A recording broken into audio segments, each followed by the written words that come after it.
Ազգային ժողովի մեծարգո նախագահ, հարգելի գործընկերներ,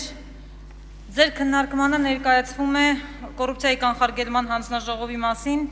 Հայաստանի Հանրապետության օրենքի նախագիծը երկրորդ ընթերցմամբ եւ հարակից օրենքների փաթեթը երկրորդ ընթերցմամբ եւ ամբողջությամբ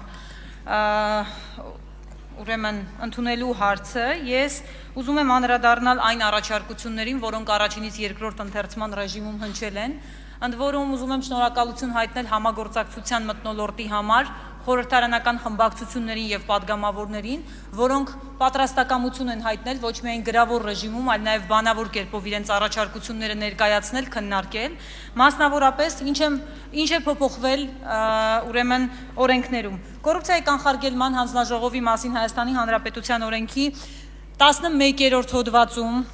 նախ եւ առաջ կատարվել է փոփոխություն Հայ հեղափոխական դաշնակցության, ելք падգամավորական խմբակցության եւ Բարգավաճ Հայաստան խմբակցությունների կողմից ներկայացված համանման համընկնող առաջարկության հետ կապված եւ հետեւյալ ձևակերպումն ունեցող դրույթն է ավելացվել, որ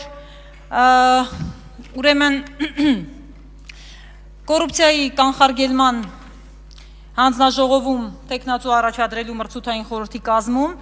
Խորհուրդը կազմված է Մարդու իրավունքների պաշտպանի Փաստաբանների պալատի, Սահմանադրական դատարանի նախագահի, ինչպես նաև Հայաստանի Հանրապետության ազգային ժողովի ընդդիմադիր խմբակցությունների եւ հանրային խորհրդի կողմից նշանակված մեկական անդամներից։ Ընդ որում, խմբակցությունների կողմից խորհրդի անդամը նշանակվում է համախոհությամբ, այսինքն կոնսենսուսով, իսկ հանրային խորհրդի կողմից նշանակված անդամը պետք է լինի քաղաքացիական հասարակության ներկայացուցիչ։ Սա հիմնական փոփոխությունը, որը կատարվել է եւ ամրագրվել։ Բացի այդ, հաշվի առնելով մի շարք առաջարկություններ տեստերի բովանդակության հետ կապված, ելք падգամավորական խմբակցության падգամավոր Գևորգ Գորգիսյանի կողմից հնչեցված մարդկային որակների տեստի եւ այլնի հետ կապված հարցադրումները, տեստի բովանդակությունը ամբողջությամբ թվարկումը հանվել է եւ դա թողնվել է խորհրդի իրավասությանը, որ խորհուրդն է կազմում տեստերը եւ կորոշվի ու կհրապարակվի նախապես ինչպես տեստի նմուշը, այնպես էլ այն բնագավառները, որոնք ընդգրկված են լինելու այդ տեստում։ Հաջորդ փոփոխությունը, որը կատարվել է, падգամավոր Մանեթ Անդիլյանի առաջարկության հիման վրա պատճառաբանվածությունն է ավելացվել դրամփակ նիստ անցկացնելու հետ կապված։ Արտակ Զեյնալյանի առաջարկության հիման վրա վարչական դատավարության օրենսգրքում կատարվել է փոփոխություն եւ 3 օրը եզրակացությունը բողոքարկելու համար փոխարինվել է 5 օրով։ Ուրեմն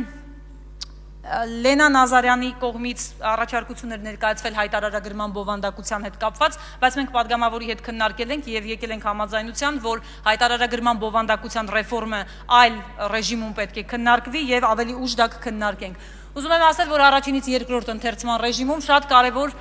մի փոփոխություն է կատարվել դատախազության մասին օրենքում։ Մասնավորապես Հայաստանի Հանրապետության գլխավոր դատախազությունը յուրաքանչյուր տարվա մինչև ապրիլի 1-ը պարտավորվում է հրապարակել հանցագործությունների քննության վերաբերյալ հաղորդում իրենց կայքեջում, ինչը այսօր էլ անում են, բայց տարբերությունը հետևյալում է։ Ըստ քննչական ենթակայության հաղորդումը պետք է պարունակի տեղեկություններ նախորդ տարվա ընթացքում կատարված հանցագործությունների քննության արդյունքների վերաբերյալ, ընդ որում կոռուպցիոն հանցագործությունների քննության արդյունքների վերաբերյալ տեղեկությունները, վիճակագրական տվյալները, համեմատական վերլուծությունները եւ եզրահանգումները ներկայացվում են առանձին։ Սա նշանակում է, որ կոնկրետ մասնագիտացվածություն եւ հստակություն է մտցվում այս հարցում եւ դատախազությունը պետք է ուրեմն կոնկրետ տարանջատված ներկայացնի հաշվետվությունը։ Մի փաթեթներում ավելացվել են նաև մի քանի նախագծեր, որոնք կապված են պարզապես մայր փաթեթում ակրավարկային բյուրոներին եւ ուրեմն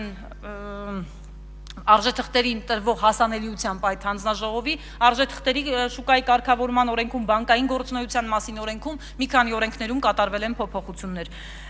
Ինչպես նաև շահերի հայտարարագրումն է մտցվել կոռուպցիայի կանխարգելման հանձնաժողովի 36.1 հոդվածն է լրացվել եւ մտցվել է շահերի հայտարարագրումը։ Հարգելի գործընկերներ, ես ուզում եմ մի հարցի էլ անդրադառնալ եւ որևէ մեկի փաստաբանը